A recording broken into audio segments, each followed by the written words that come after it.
This is part 3 of the module Planes of the Body and Surfaces for the unit Anatomy and Human Biology 5451, Human Biology for Medical Physicists.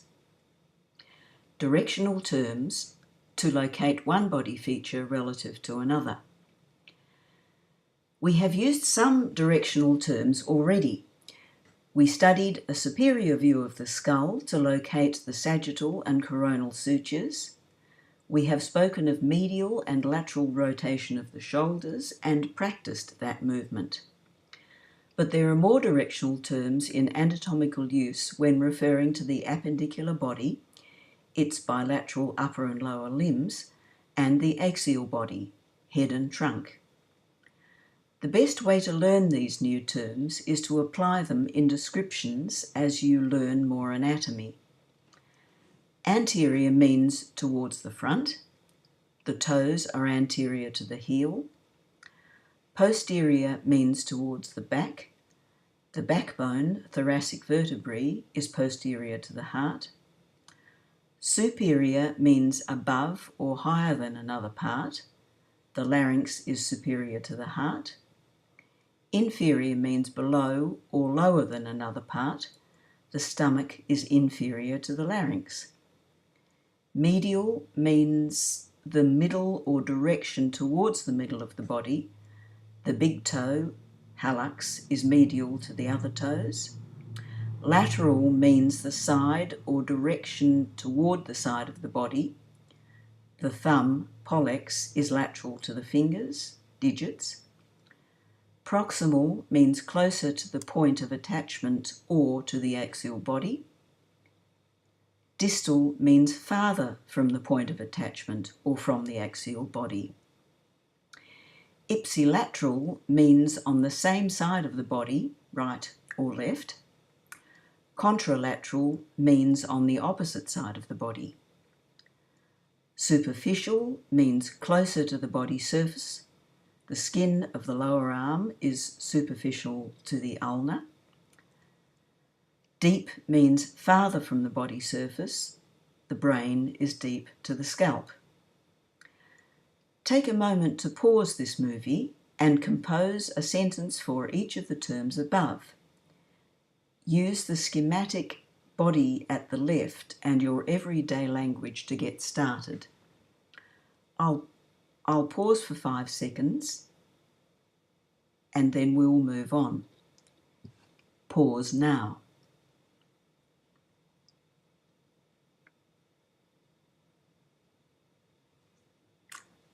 Okay, on we go.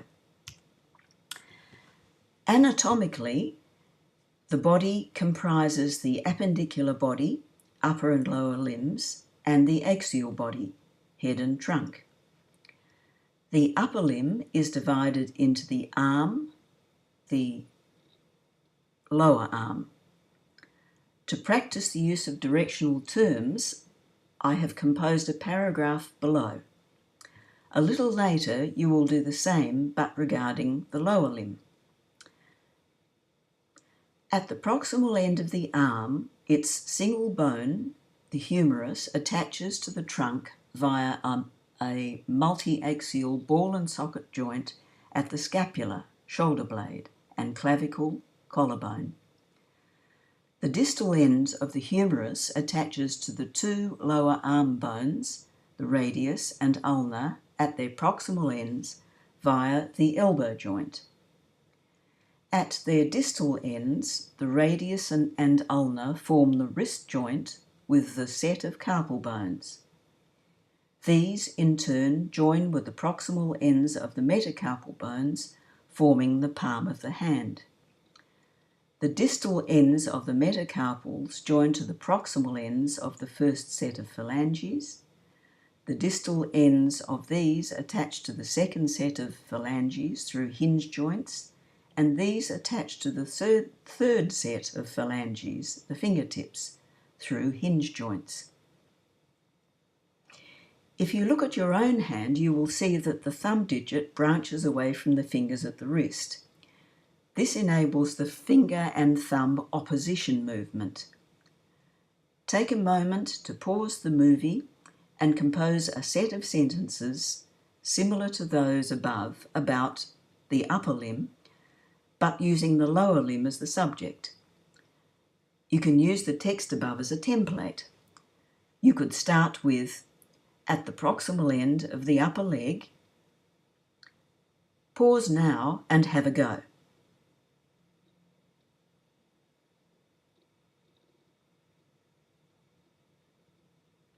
Okay, on we go. The axial body comprises a series of the discrete body cavities that envelop groups of organs. The cranial and vertebral cavities with brain and spinal cord, the thoracic cavity with heart and lungs, the abdominal cavity with stomach and intestines, liver, pancreas, gallbladder, spleen, the pelvic cavity with kidneys, bladder and gonads. For the medical physicist, the factors affecting imaging include the cavities are lined by multi-layered membranes which themselves enclose a fluid layer. Any one plane or slice, whether it is sagittal, coronal or transverse, includes a range of tissue densities from bone to thick and thin fibrous tissue, to dense muscle, to soft spongy, to fine membranous, to fluid. In a live person, a body cavity has a pulsating motion from the flow of blood and the action of breathing. Coronal imaging of the axial body. Imaging technology continues to evolve and is then applied in medicine. Each new method has its strength, but regardless of the method, a coronal section of the axial body includes many different tissue types, both normal and abnormal. Being aware of the composition of the major body cavities will aid success for the patient. These images also show that combining different methods can better inform diagnostic decision-making. The footnotes on the slide explain the techniques. So we can now use directional terms to describe the relative location of one anatomical feature to another within the three principal planes. We can describe the components of the appendicular and axial body and explain how that affects imaging.